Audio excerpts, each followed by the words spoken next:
നമസ്കാരം. BMC news live കൊച്ചിയിലേക്ക് സ്വാഗതം. വാർത്തകൾ വായിക്കുന്നത് അഞ്ജിത പീറ്റർ.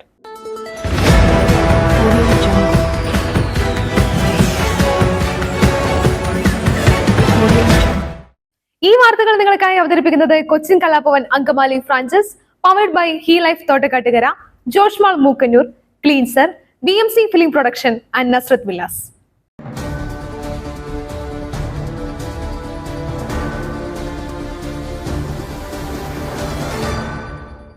യഥാർത്ഥ ഫലം നേർവിപരീതമായിരിക്കും, കാത്തിരുന്ന് കാണാം. എക്സിറ്റ് പോളുകൾ തള്ളി സോണിയാഗാന്ധി.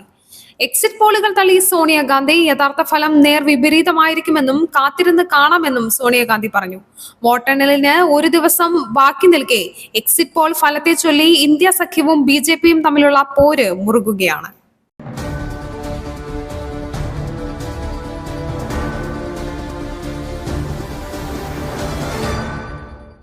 വിധി എഴുതിയത് 64.2 കോടി വോട്ടർമാർ. ഇത് ലോക റെക്കോർഡെന്ന് തെരഞ്ഞെടുപ്പ് കമ്മീഷൻ. ലോക്സഭാ തെരഞ്ഞെടുപ്പിൽ 64 കോടി പേർ വോട്ട് ചെയ്തുവെന്ന് മുഖ്യ തെരഞ്ഞെടുപ്പ് കമ്മീഷണർ രാജീവ് കുമാർ. 7 ഘട്ടങ്ങളിലായി നടന്ന തെരഞ്ഞെടുപ്പ് തീർത്തും സമാധാനപരമായി പൂർത്തിയാക്കി. താരപ്രചാരകരെ നിയന്ത്രിക്കാൻ പാർട്ടികൾക്ക് നിർദ്ദേശം നൽകിയെന്നും മാതൃകാ പെരുമാറ്റച്ചട്ടവുമായി ബന്ധപ്പെട്ട് കിട്ടിയ 495 പരാതികളിൽ 90% പരിഹരിച്ചുവെന്നും കമ്മീഷണർ വ്യക്തമാക്കി. വോട്ടെണ്ണലിന് മുന്നോടിയായി ഡൽഹിയിൽ വിളിച്ചു ചേർത്ത വാർത്താ സമ്മേളനത്തിലാണ് അദ്ദേഹം ഇക്കാര്യം വ്യക്തമാക്കിയത്.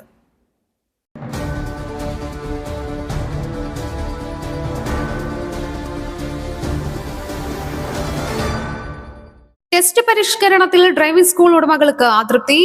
ഡ്രൈവിംഗ് ടെസ്റ്റുകൾ ഇന്ന് മുടങ്ങി. തിരുവനന്തപുരം മുട്ടത്തറയിൽ ഡ്രൈവിംഗ് ടെസ്റ്റുകൾ ഇന്ന് മുടങ്ങി. ഡ്രൈവിംഗ് ലൈസൻസ് ടെസ്റ്റിന് അംഗീകൃത പരിശീലകരുടെ സാന്നിധ്യം ഉണ്ടാകണമെന്ന ഉത്തരവിൽ ഡ്രൈവിംഗ് സ്കൂൾ ഉടമകൾ അതൃപ്തി പ്രകടിപ്പിച്ചതോടെ മുട്ടത്തറയിൽ രാവിലെ നടന്ന ടെസ്റ്റ് ഉടമകൾ ബഹിഷ്കരിച്ചു. ഉത്തരവ് പ്രായോഗികമല്ലെന്ന് ഡ്രൈവിംഗ് സ്കൂൾ ഉടമകളുടെ ആരോപണം. ലൈസൻസ് ടെസ്റ്റ് പരിഷ്കരണത്തിൽ പ്രത്യക്ഷ സമരം അവസാനിപ്പിച്ചെങ്കിലും ഡ്രൈവിംഗ് സ്കൂൾ ഉടമകളിൽ അതൃപ്തി തുടരുകയാണ്.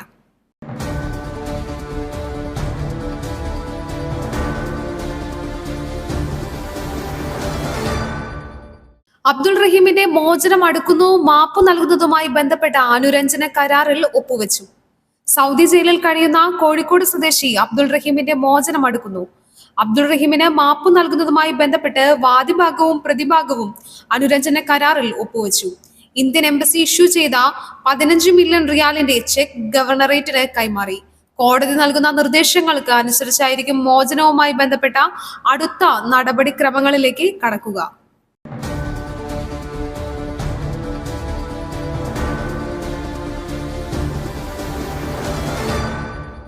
ഏകാധ്യാപിക എത്തിയില്ല. പത്തനംതിട്ടയിൽ സർക്കാർ സ്കൂളിൽ പ്രവേശനോത്സവം മുടങ്ങി.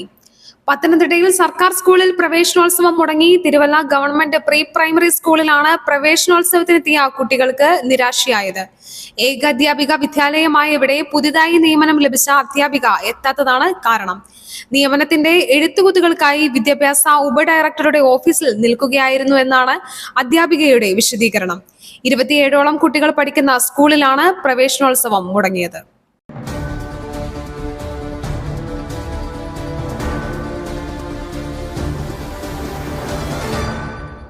ഇരുപതാമത് P. കേശവദേവ് പുരസ്കാരങ്ങൾ പ്രഖ്യാപിച്ചു. സാഹിത്യകാരൻ P. കേശവദേവിന്റെ പേരിലുള്ള കേശവദേവ് സാഹിത്യ ഡയാബ് സ്ക്രീൻ പുരസ്കാരങ്ങൾ പ്രഖ്യാപിച്ചു. വിഖ്യാത തിരക്കഥാകൃത്തും ചലച്ചിത്രകാരനുമായ അടൂർ ഗോപാലകൃഷ്ണനാണ് P. കേശവദേവ് സാഹിത്യ പുരസ്കാരം. 50,000 രൂപയും ആർട്ടിസ്റ്റ് BD ദത്തൻ രൂപകൽപ്പന ചെയ്ത ശില്പവും പ്രശസ്തി പത്രവും അടങ്ങുന്നതാണ് പുരസ്കാരം.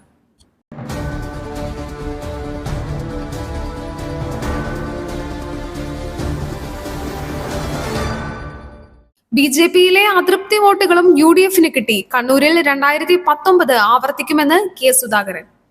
ലോക്സഭാ തെരഞ്ഞെടുപ്പിന്റെ വോട്ടെണ്ണലിന് മണിക്കൂറുകൾ മാത്രം ബാക്കി നിൽക്കെ കണ്ണൂരിൽ വിജയം ഉറപ്പെന്ന് KPCC അധ്യക്ഷൻ K. സുധാകരൻ.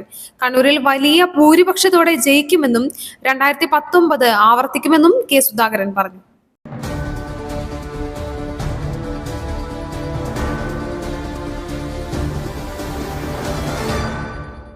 ചെലവൂർ വേണു അന്തരിച്ചു. ചലച്ചിത്ര മാധ്യമ പ്രവർത്തകൻ ചെലവൂർ വേണു അന്തരിച്ചു. വാർദ്ധക്യ സഹജമായ രോഗങ്ങളെ തുടർന്ന് ഒരാഴ്ചയായി സ്വകാര്യ ആശുപത്രിയിൽ ചികിത്സയിലായിരുന്നു. ഫിലിം സൊസൈറ്റി പ്രസ്ഥാനത്തിലൂടെ ലോക ക്ലാസിക് സിനിമകളെ മലയാളിക്ക് പരിചയപ്പെടുത്തിയതിന് നേതൃത്വം നൽകിയ വേണു 6 പതിറ്റാണ്ടിലധികമായി സിനിമാ നിരൂപണ രംഗത്തും സമാന്തര ചലച്ചിത്ര പ്രചാരണ രംഗത്തും സജീവമാണ്. കേരളത്തിലെ രണ്ടാമത്തെ ഫിലിം സൊസൈറ്റിയായ അശ്വിനിയുടെ ജനറൽ സെക്രട്ടറിയാണ്. ഉള്ളടക്കത്തിൽ ശ്രദ്ധേയമായ ഒട്ടേറെ സമാന്തര പ്രസിദ്ധീകരണങ്ങളുടെ പത്രാധിപരായി ടെലിവിഷൻ സീരിയലുകളും അദ്ദേഹം നിർമ്മിച്ചിട്ടുണ്ട്.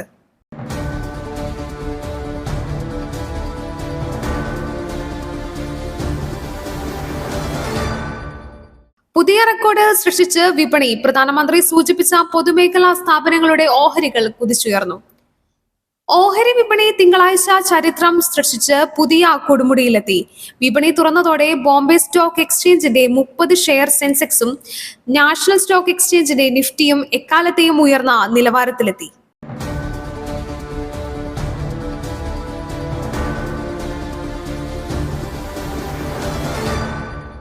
പെരിയാർ നദിയിലുണ്ടായ മത്സ്യക്കുരുതിയിൽ 13.5 കോടിയുടെ നാശനഷ്ടം. പെരിയാർ നദിയിലുണ്ടായ മത്സ്യക്കുരുതിയിൽ 13.5 കോടിയുടെ നാശനഷ്ടം ഉണ്ടായതായി ഫിഷറീസ് വകുപ്പ് ഡെപ്യൂട്ടി ഡയറക്ടർ ഇന്ന് സർക്കാരിന് സമർപ്പിച്ച റിപ്പോർട്ടിൽ പറഞ്ഞു. മത്സ്യത്തൊഴിലാളികൾക്ക് 6.52 കോടിയുടെ നഷ്ടവും 7 കോടി രൂപയുടെ മത്സ്യനാശവും സംഭവിച്ചു എന്നും റിപ്പോർട്ട് ചൂണ്ടിക്കാട്ടുന്നു.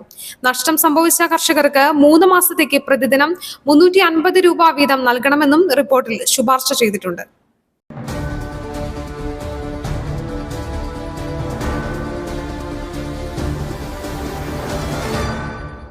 മറ്റൊരു വാർത്തയുമായി കണ്ടുമുട്ടുന്നതുവരെ നന്ദി, നമസ്കാരം.